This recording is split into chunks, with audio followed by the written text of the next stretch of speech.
And now, another tale well calculated to keep you in suspense.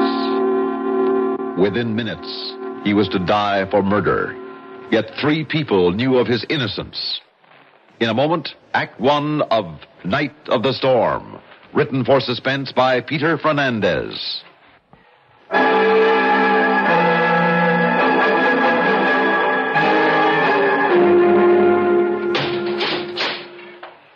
Well, did you make the appeal? I did my best, Jim, but the governor turned me down. I see. Then there's no other chance? No hope at all? Well, as the governor pointed out, if we can come up with any new evidence, any new facts... New evidence? Facts? If I knew anything, don't you think I would have told you long ago, even before the trial? I didn't kill my uncle. I hadn't seen him in years. We know all that, Jim, but we haven't been able to prove it. The district attorney could prove that you killed him. I didn't. Right up to the second they strap me in the chair tomorrow night and turn on the juice, I'm going to keep on swearing. Of course you are, Jim. Now, but you, my lawyer, you don't believe me either. You just pretend. That's what you're paid for. That's what you're doing. Now, listen to me, Jim. Please. The only one who's ever believed in me is Emily. And what's going to happen to her after tomorrow when I'm dead? What's going to happen to Emily? Calm down, Jim. This isn't doing any good. I didn't kill my uncle. I didn't. He didn't kill Uncle Corey. You know that as well as I do, Steve. Jim needed money, didn't he? He never killed for it. He needed it desperately. In his will, Uncle Corey was leaving everything to Jim. He had reason enough. I've said it 1,000 times already. Jim couldn't have done it. Why, I know him so well.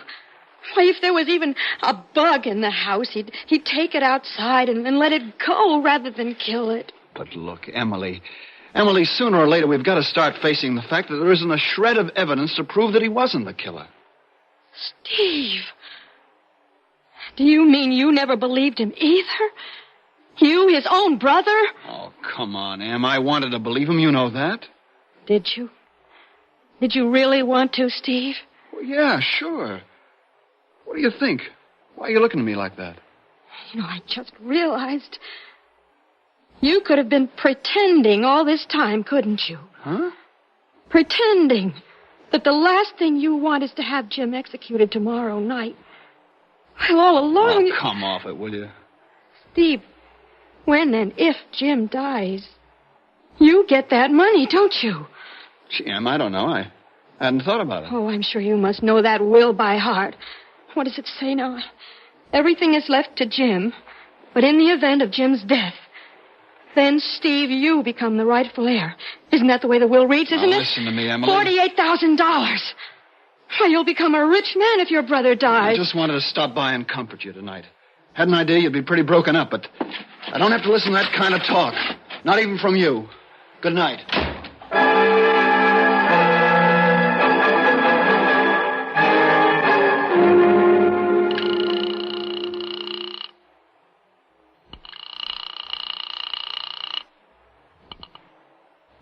Steve, I thought you'd be home by now. What do you want? Look, just before you left, you gave me an idea. Tell me, I've forgotten. What was the name of that woman you were with the night Uncle Corey was killed? What do you want to know that? Please, what's her name? Good night, Emily. Look, in the morning I can look it up in the court records. You might as well tell me. But I broke off with her. I don't see her anymore. If I can find her, I'm going to have a talk with her, Steve. You keep away from her. Why? Why? You must have a reason. Tell me. She might have moved out of town. Are you afraid of me seeing her? No, of course not. Jim killed Uncle Corey. It was proved in the court. There's nothing you, me, or anybody else can do to save him from going to the chair for it. Steve, if something can be done to save my husband, who happens to be your brother, don't you want me to try? You haven't a chance. Her name, Steve. What is the name of the woman who gave you such a good alibi? Stay away from her. I see. So that's the attitude you're taking now. All right. I'll have to find out for myself. Good night, Emily. I'll get her name and address from the court records. Good night.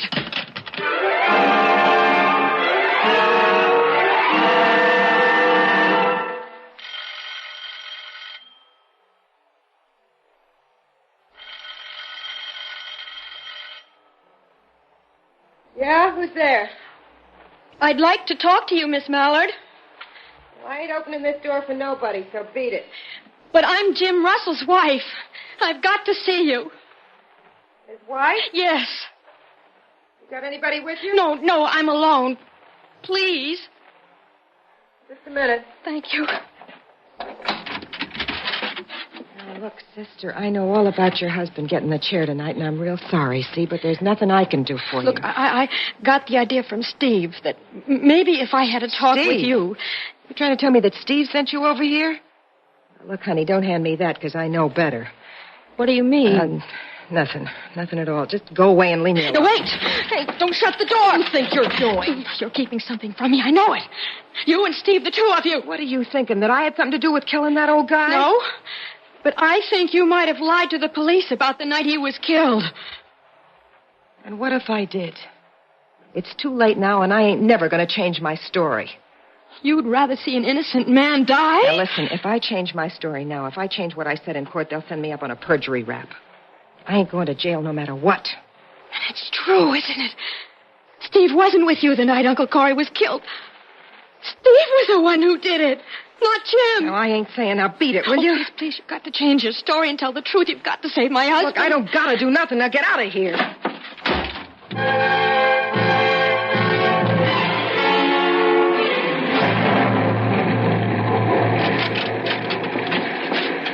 Mr. Rutland, at last, thank goodness. Oh, hello, Mrs. Russell. Mr. Rutland, I've been waiting here in your office for almost 2 hours. It's that storm out there. The highways are flooded. I know. My car stalled when the ignition got wet. Well, anyway, I'm here, but I'm sorry to say that the news I brought from upstate isn't good. Mrs. Russell, there'll be no reprieve tonight for Jim. Yes, there will. They've got to give him a reprieve now. And even, well, as soon as they know the truth, a full pardon. What are you talking about? Last night, Steve, you know Jim's brother, Steve. Yes. Mr. Rutland, he just about admitted to me that he was the one who killed Uncle Corey. What? Oh, now, Mrs. Don't Russell. you see? If Jim dies, then Steve gets all that money. He planned to kill Uncle Corey and then have Jim die for the murder. It's the way that will read, that in the event of Jim's death, then Steve I'm sorry, would... Mrs. Russell, but that isn't proof. Yes, it is. Now, it's only a possible motive. One that I know the police considered a long time ago. Mr. Rutland... Your husband's hunting knife was used in the murder. I know. His prints were on it, Yes. whether planted or not. Yes. And your husband didn't have an alibi for that night, but Steve did. An airtight alibi. Please listen. She lied. That woman, Muriel Mallard, went into court and lied that Steve was with her that night. Perjury? Well, possibly, but I doubt it. She had no reason to. Part of that money would be good reason, wouldn't it? Well, yes, it would, but... I saw her this morning. She wouldn't deny that she lied. But I'm sure that she wouldn't admit it either. Well, Would she? No. What do you think we can do, Mrs. Russell? Mr. Rutland, I think that I could... It's 2:45 now. Let's see, they're on standard time up at the Capitol. Standard time. Now, that means in 7 hours, it'll be all over. 7 hours? Mr. Rutland, will you help me? Well, of course, but you'll have to tell me how. Stay right here in your office. Wait for me to phone you so that you can get in touch with the governor. Very well. I'll be here. Oh, thank you. Mrs. Russell, I know how you feel. There's hardly a loved one of a condemned man who doesn't feel that he might be innocent. You've got to be prepared to accept the fact that the weight of evidence was against him, that he was proved guilty. Why, even I, as his defense attorney, now believe that justice will be done. Justice? When he isn't guilty? I'll never believe he is, never. And now, after what I just heard, I'm going to try until the last possible second to save my husband.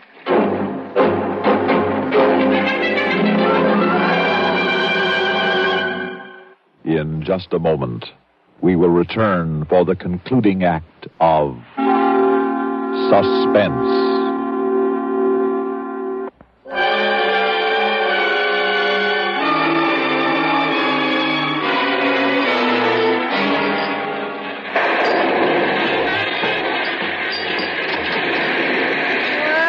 Well, look what the cat struck in out of the rain. Muriel, listen, I've got to talk to you. Go away. I told you once today to beat it. I'm not going to beat it.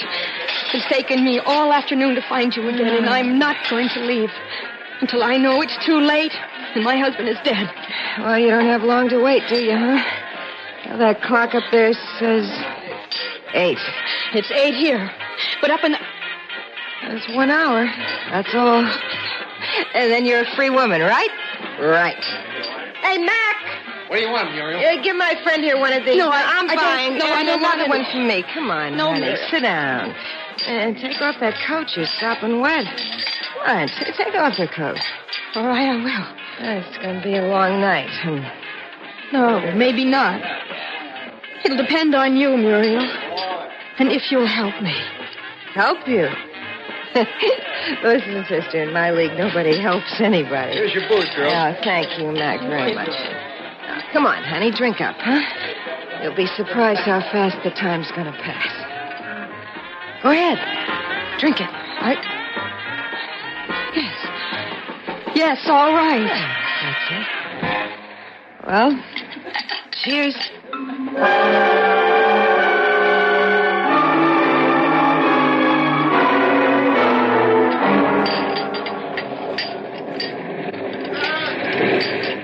Hey, brother, just listen to that storm out there, huh? What a night.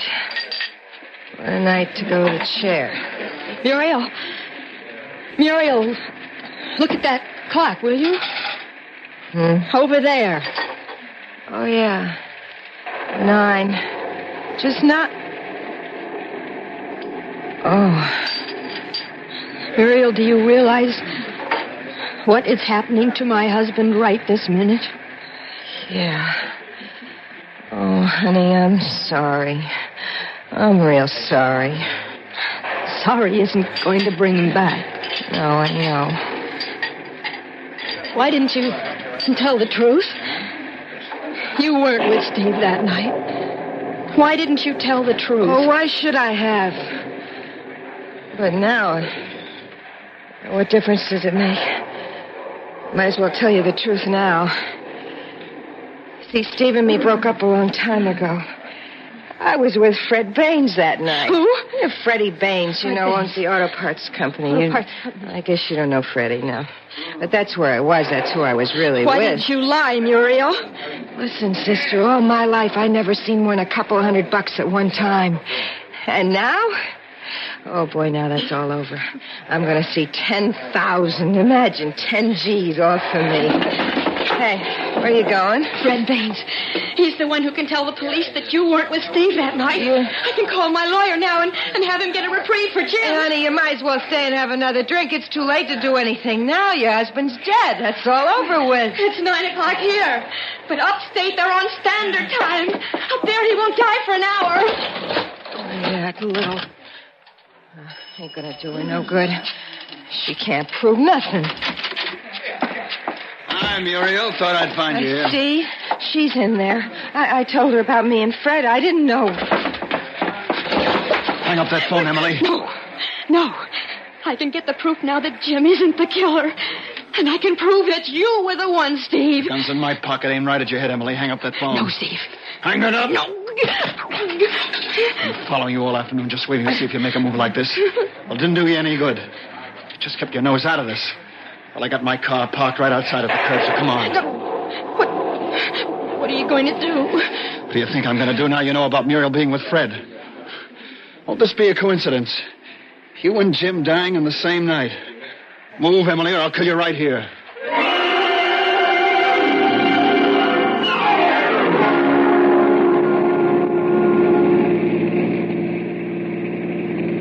Where are you taking me? Somewhere along the river. This rain, it's so swollen, nobody will think twice about finding this car out in deep water with you in it. Let me out, Steve. I'll pull this trigger right now. I'm warning you, Emily. Oh, that doesn't scare me. Not when you're going to kill me anyway. Stop this car and let me out. Don't be a jerk. Don't you think I know you'll go straight to the car? I said stop this car. Hey, let go of the wheel. No. What are you doing? No. It's skidding.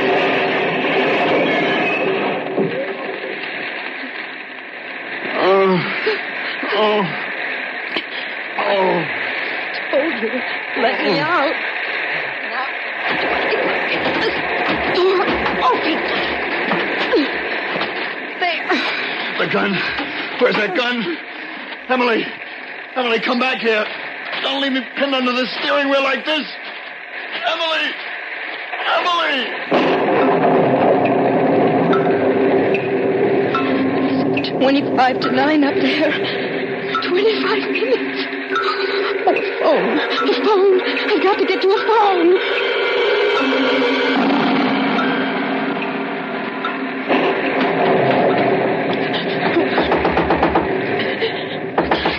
Come on. Isn't anyone home? Please. Oh, come on. Oh, thank goodness. Yeah? Please. There's been an accident down that way. May I use your phone? An accident, eh? Anybody hurt? I don't know for certain. Please, I've just got to get to a phone. Can't be too bad if you don't even Please, know. I've got to make a phone call. I understand that, but you could have seen for yourself if you looked up at the wire coming into this house. Just electric. I ain't got no phone. No phone? That's what I said. What am I going to do? I've only got 20 minutes. Huh? I've got to get to a telephone. I see. Please. Well, can you make out that clump of trees up the road there? Yes. Well, just the other side. There's a bend in the road, and then a gas station. They got a booth right out near the pump. Thank you. You're getting all soaked. I'll lend you my umbrella.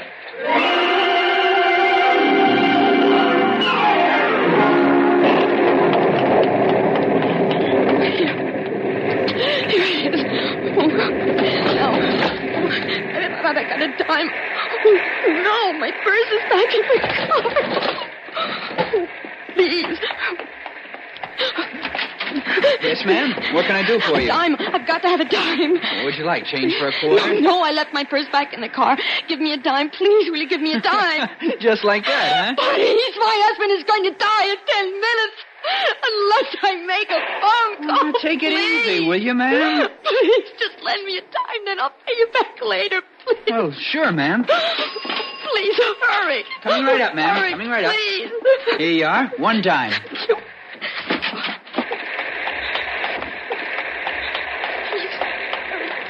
8 minutes. His number. What's the number? I can't remember. I'll have to look it up.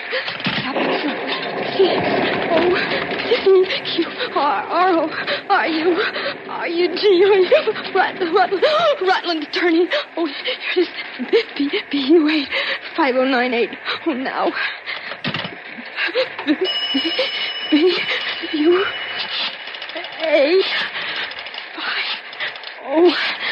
5098.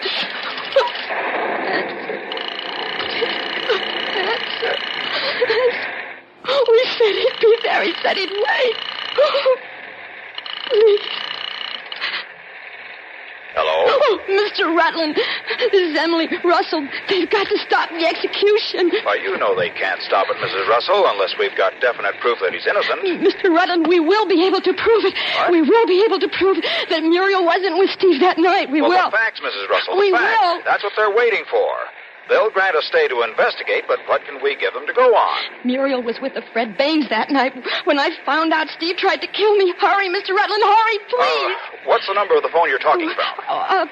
Academy 23099. All right, I'll call you right back just as soon as I've spoken to the governor. Then I'll wait here. I've got to know if Jimmy's safe. I understand. Hang up now, Mrs. Russell. Yes, of course. 6 minutes. He's got to be in time. Yes? It's Rutland, Mrs. Russell. I'm sorry to say that I couldn't get through to the governor. You couldn't. Well, No. with this storm, the wires at the Capitol are down. There isn't one open line. No. But, Mrs. Russell, didn't you hear what I said? All the lines are down.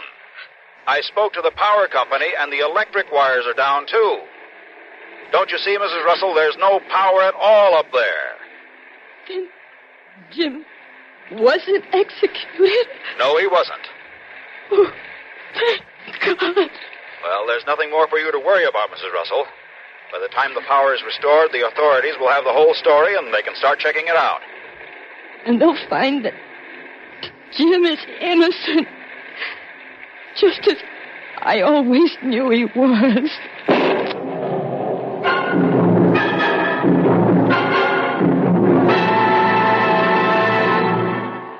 Suspense. You You've been listening to Night of the Storm, written for Suspense by Peter Fernandez. In a moment, the names of our players and a word about next week's story of Suspense.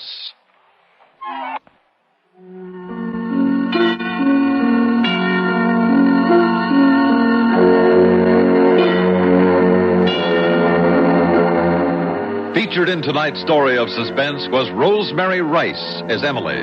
Also in our cast were Alan Manson as Steve, Ralph Camargo as Rutland, Terry Keane as Muriel, James Stevens as Jim, and Lawson Zerby as Parker. Musical supervision by Ethel Huber. Suspense is produced and directed by Bruno Zerato Jr. Listen again next week when we return with Epitaph, written by Walter Black. Another tale well calculated to keep you in suspense. Tomorrow, if you're tuned to your favorite CBS radio network station, this is what you'll hear. Arthur Godfrey Time, presided over by singer Richard Hayes, who's pinch hitting for the old redhead. The Gary Moore Radio Show, starring one Garrison Morfitt and his sidekick Durwood Kirby, in lots of lively talk. Art Linkletter's House Party, with fun for all the guests, including you, and highlighting Art's inimitable children's interviews. And finally, the Bing Crosby Rosemary Clooney Show, presenting two great singers bringing song and friendly banter. All here, all available, Monday through Friday at this dial address. The latest news every hour, on the hour, every weekday on the CBS Radio Network. You've been listening to the OTR Gold Network. Find more classic radio at otrgold.com.